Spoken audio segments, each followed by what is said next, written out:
প্রস্তাব নেতানিয়াহুর, বিনিময়ে বাকি জিম্মিদের দিতে হবে ফেরত। আলোচনার মধ্যে এই উপত্যকা জুড়ে বর্বর হামলা দখলদার বাহিনীর। পরমাণু কর্মসূচি নিয়ে যুক্তরাষ্ট্র ইরান উত্তেজনা তুঙ্গে। চুক্তি না মানলে বোমা হামলার বিষয়ে ট্রাম্পের হুমকির কড়া জবাব খামেনির। পাল্টা আঘাতের হুঁশিয়ারি। এবং নিষিদ্ধের পথে ফ্রান্সের ডানপন্থী রাজনীতিবিদ মেরিন লে পেন। ইউরোপীয় পার্লামেন্টের অর্থ দলীয় ফান্ডে গেছে, রায় আদালতের। আপিলের সিদ্ধান্ত দলের।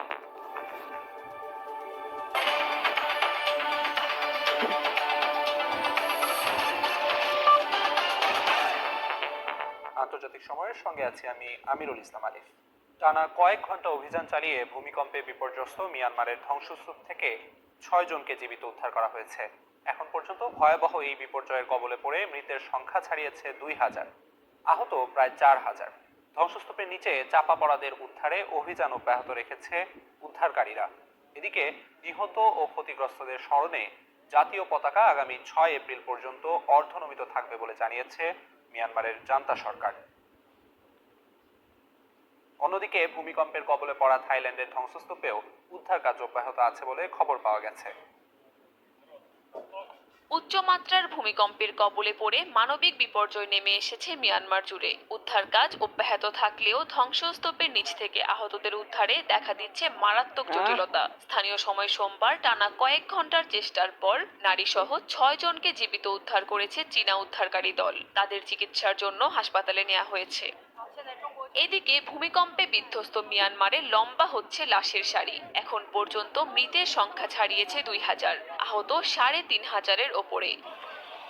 মিয়ানমারের জান্তা সরকার জানিয়েছে, স্থানীয় সময় মঙ্গলবার দুপুরের দিকে নিহত ও ক্ষতিগ্রস্তদের সম্মানে 1 মিনিট নীরবতা পালন করা হবে। আগামী 6 এপ্রিল পর্যন্ত অর্ধনমিত রাখা হবে দেশটির জাতীয় পতাকা। ভূমিকম্পের কবলে পড়ে বিপর্যস্ত থাইল্যান্ড এখনো অব্যাহত আছে উদ্ধার কাজ। কর্তৃপক্ষ জানিয়েছে, জীবিত কাউকে উদ্ধার করা হবে এই আশায় ধ্বংসস্তূপে ব্যাপক অভিযান চালাচ্ছে উদ্ধারকারী দল। এছাড়া চীনা কোম্পানির নির্মাণাধীন বহুতল ভবন ধসে পড়ার কারণ জানতে তদন্ত চলছে বলে জানিয়েছে থাইল্যান্ডের সরকার। কাকলি আখতার, সময় সংবাদ। গাজায় দীর্ঘমেয়াদী যুদ্ধবিরতির প্রস্তাব দিয়েছে ইসরায়েল, তবে বিনিময়ে বাকি অর্ধেকের বেশি জিম্মিদের ফিরিয়ে দিতে হবে বলে জানায় তারা। এদিকে গাজাবাসীর ওপর অব্যাহত আছে ইসরায়েলি বর্বর হামলাও। গত 48 ঘন্টায় নেতানিয়াহু বাহিনীর হাতে প্রাণ হারিয়েছেন অন্তত 80 ফিলিস্তিনি। ইসরায়েলি বাহিনীর হামলা থেকে প্রাণে বাঁচতে রাফা থেকে পায়ে হেঁটেই নিরাপদ স্থানের খোঁজে রওনা হয়েছেন বিধ্বস্ত উপত্যকাটির শত শত মানুষ। গাজার দক্ষিণাঞ্চলে নেতানিয়াহু বাহিনী বড়সড় হামলার প্রস্তুতি নিচ্ছে। ইসরায়েলি বাহিনীর বরাত দিয়ে এমনটাই জানিয়েছে বার্তা সংস্থা রয়টার্স। রাফা অঞ্চল থেকে পায়ে হেঁটেই সরে যাচ্ছেন শত শত বাস্তুচ্যুত বাসিন্দা। এদিকে গাজার দক্ষিণাঞ্চল থেকে ফিলিস্তিনিদের সরে যাওয়ার নির্দেশকে যুদ্ধাপরাধ ও বিপজ্জনক আগ্রাসন উল্লেখ করে নিন্দা জানিয়েছে হামাস।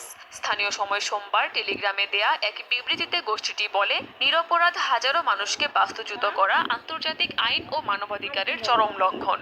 ইসরায়েলি আগ্রাসনকে জাতিগত নিধনের পূর্ণাঙ্গ উদাহরণ বলেও মন্তব্য করে গোষ্ঠীটি। তবে আশঙ্কা করা হচ্ছে, হামাসের এই বিবৃতির পর সংঘাত আরও তীব্র হতে পারে। অন্যদিকে সোমবার গাজায় দীর্ঘমেয়াদী যুদ্ধবিরতির প্রস্তাব দিয়েছে ইসরায়েল। শর্ত হিসেবে অর্ধেকের বেশি অবশিষ্ট বন্দীদের মুক্তি চাওয়া হয়েছে। তবে বিশ্লেষকরা বলছেন, গাজায় যুদ্ধবিরতির ভবিষ্যৎ অনিশ্চিত। নতুন অভিযান গাজার পরিস্থিতিকে আরও জটিল করে তুলতে পারে। কাকুলি আখতার, সময় সংবাদ। আন্তর্জাতিক সময় আরো থাকছে। এবার বিশ্বের সব দেশের পণ্যে শুল্ক আরোপ করতে যাচ্ছেন ডোনাল্ড ট্রাম্প। যুক্তরাষ্ট্রের সঙ্গে বাণিজ্য তারতম্য মেটাতেই এই সিদ্ধান্ত। পাল্টা জবাবের হুঁশিয়ারি চীনের।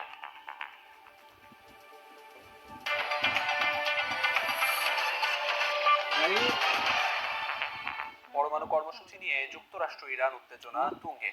চুক্তি না হলে তেহরানে বোমা হামলা চালানোর হুমকি দিয়েছেন মার্কিন প্রেসিডেন্ট। তবে ট্রাম্পের এমন কড়া বার্তার পরও নিজের অবস্থানে অনড় ইরান। নিজেদের ওপর হামলা হলে পাল্টা আঘাত হানবেন বলে হুঁশিয়ার করেছেন ইরানের সর্বোচ্চ ধর্মীয় নেতা আয়াতুল্লাহ আলী খামেনি।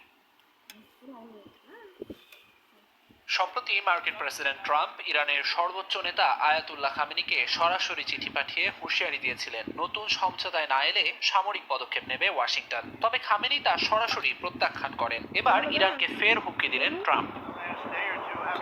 মার্কিন সংবাদ মাধ্যম এনবিসিকে দেয়া এক সাক্ষাৎকারে ট্রাম্প বলেন, ইরান যদি চুক্তি না করে তাহলে তাদের এমন হামলার মুখে পড়তে হবে যা তারা আগে কখনো দেখেনি। তিনি আরো জানান, ইরানের ওপর নতুন করে দ্বিতীয় পর্যায়ে নিষেধাজ্ঞা আরোপের পরিকল্পনাও রয়েছে তার। তবে ট্রাম্পের এই হুমকির পরও অনড় অবস্থানে রয়েছে ইরান। যুক্তরাষ্ট্র বোমা হামলা চালালে তাদের জন্য শক্তিশালী প্রতিঘাত অপেক্ষা করছে বলে হুঁশিয়ার করেছেন দেশটির সর্বোচ্চ ধর্মীয় নেতা আয়াতুল্লাহ আলী খামেনি।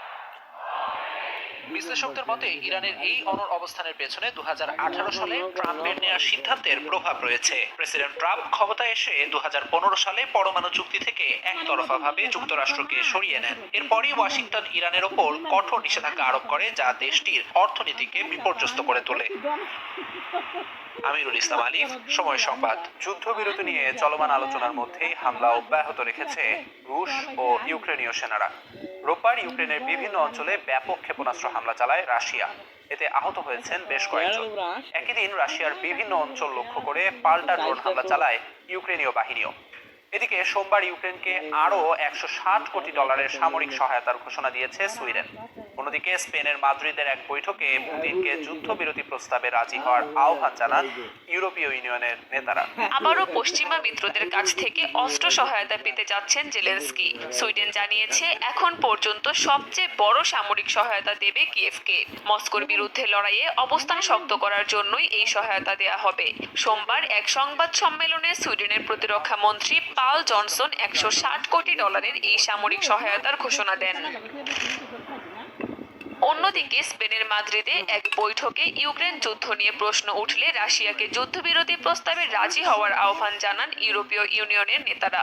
এছাড়া ইউক্রেনের শান্তিরক্ষী বাহিনী মোতায়েন নিয়েও বৈঠকে আলোচনা হয়। ফ্রান্স ও ব্রিটেন এ নিয়ে কাজ করছে বলে জানা যায়। দ্রুত সংঘাত বন্ধে ক্রেমলিনের ওপর যুক্তরাষ্ট্রকে চাপ প্রয়োগের আহ্বানও জানান ইইউ নেতারা। কাকলি আখতার, সময় সংবাদ। ইউরোপীয় পার্লামেন্টে দেয়া তহবিল আত্মসাতের অভিযোগে ফ্রান্সের ডানপন্থী রাজনীতিবিদ মেরিন লে পেনকে আসন্ন নির্বাচনে অংশ নেওয়ার উপর নিষেধাজ্ঞা দিয়েছেন আদালত। দীর্ঘ বিচার প্রক্রিয়া শেষে আদালত তাকে দোষী সাব্যস্ত করে রায় দিয়েছেন সোমবার। আদালত বলেন, ইউরোপীয় পার্লামেন্ট থেকে প্রাপ্ত 30 লাখ ইউরো দলীয় কর্মীদের বেতন দিতে ব্যবহার করেন লে পেন। 2004 থেকে 2016 সাল পর্যন্ত ইউরোপীয় পার্লামেন্টের তহবিল থেকে প্রায় 30 লাখ ইউরো আত্মসাতের অভিযোগে আদালতে বিচারের মুখোমুখি হন ফ্রান্সের ডানপন্থী দল ন্যাশনাল র্যালির রাজনীতিবিদ মেরিন লে পেন। তদন্তে উঠে আসে এই অর্থ দলের কর্মীদের বেতন দিতে ব্যবহার করা হয়েছিল, যা আইনসিদ্ধ নয়। দীর্ঘ বিচার প্রক্রিয়া শেষে আদালত তাকে দোষী সাব্যস্ত করেন এবং ভবিষ্যতের যে কোনো সরকারি পদে প্রার্থিতার ওপর নিষেধাজ্ঞা আরোপ করেন। এই মামলায় লে পেন ছাড়াও আরও 25 জনের বিরুদ্ধে অভিযোগ আনা হয়েছে। তারা ইউরোপীয় পার্লামেন্টের দেয়া তহবিলের অপব্যবহার করে দলের স্বার্থে ব্যয় করেছেন বলে আদালতের রায়ে উল্লেখ করা হয়। ইউরোপীয় পার্লামেন্টের যেসব কর্মীদের জন্য এই অর্থ বরাদ্দ করা হয়েছিল তারা প্রকৃতপক্ষে কোনো কাজ করেননি বলে তদন্তে উঠে আসে। ফলে এটিকে প্রশাসনিক কোনো ভুল নয়, বরং পরিকল্পিত দুর্নীতি বলে রায়ে জানান আদালত। লে পেন রায় শোনার আগেই আদালতের কক্ষ ত্যাগ করেন এবং বরাবরের মতো এই অভিযোগকে রাজনৈতিক ষড়যন্ত্র হিসেবে দাবি করেন। তার দলও রায়ের বিরুদ্ধে আপিল করার ঘোষণা দিয়েছে। এই রায়ের কারণে 2027 সালে অনুষ্ঠিত হতে যাওয়া ফরাসি প্রেসিডেন্ট নির্বাচনে লে পেনের অংশগ্রহণ নিয়ে অনিশ্চয়তা তৈরি হয়েছে। লে পেন এর আগে 3 বার ফ্রান্সের প্রেসিডেন্ট নির্বাচনে প্রতিদ্বন্দ্বিতা করেছেন এবং চতুর্থবারের মতো নির্বাচনে দাঁড়ানোর আগ্রহ প্রকাশ করেছিলেন। তবে আদালতের সাম্প্রতিক রায়ের কারণে তার রাজনৈতিক ক্যারিয়ার নতুন মোড় নিতে পারে। বিশেষজ্ঞরা মনে করছেন এই ঘটনা ফ্রান্সের রাজনীতিতে বড় ধরনের প্রভাব ফেলতে পারে। ইয়াসিন মোহাম্মদ জিসান, সময় সংবাদ। বিশ্বের সব দেশের পণ্যের উপর শুল্ক আরোপ করতে যাচ্ছেন ডোনাল্ড ট্রাম্প। যে দেশ মার্কিন পণ্যে যত শুল্ক আরোপ করে, যুক্তরাষ্ট্র সেই দেশের পণ্যে ঠিক সেই পরিমাণ শুল্ক আরোপ করবে বলে জানিয়েছেন।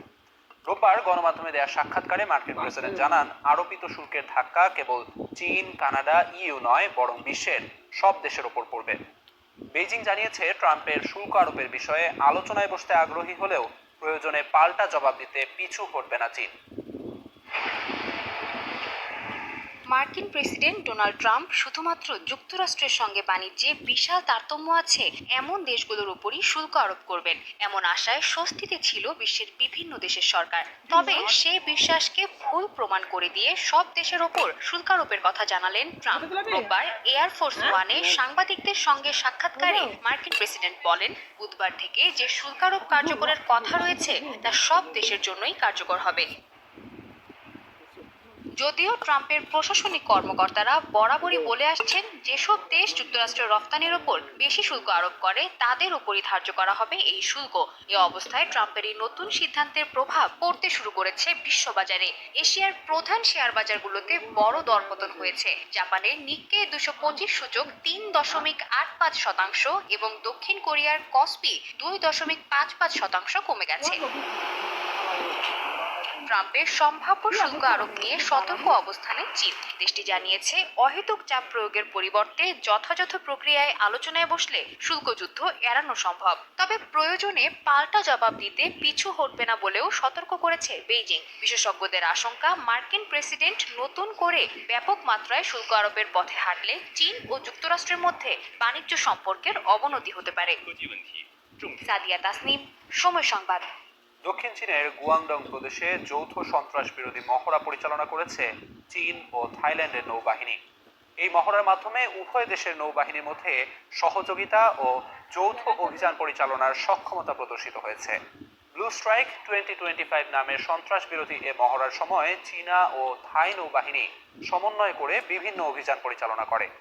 হেলিকপ্টারের মাধ্যমে উপকূলে অবতরণ করে দ্রুত সন্ত্রাস বিরোধী ইউনিট গঠনের অনুশীলন করেন তারা। পাশাপাশি ভবন দখল, গোলাবারুদ সুরক্ষা ও মানবিক সহায়তা প্রদানের মতো বিভিন্ন কৌশল রপ্ত করেন দুই দেশের সেনারা।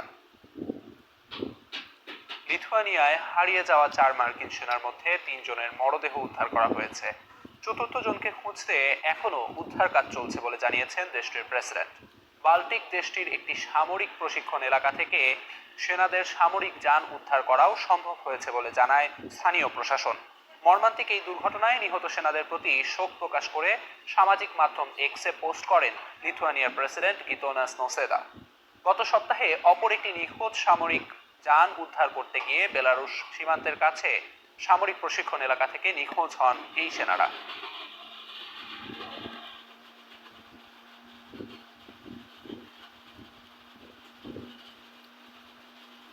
নতুন বিতর্কে প্রিন্স হ্যারি।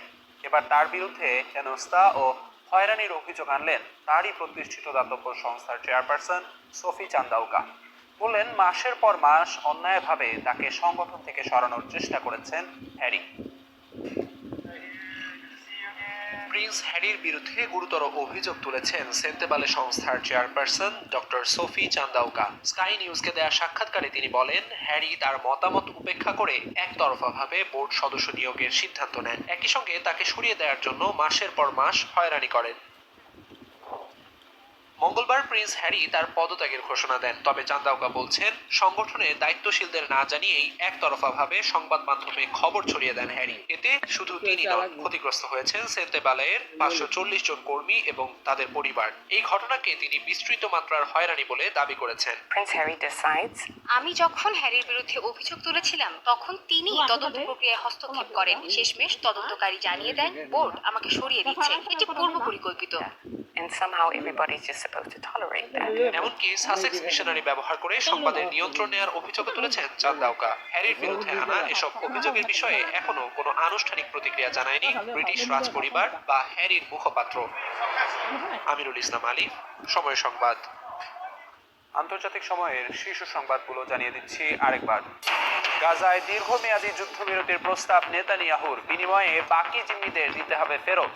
আলোচনার মধ্যেই উপত্যকা জুড়ে বর্বর হামলা দখলদার বাহিনীর।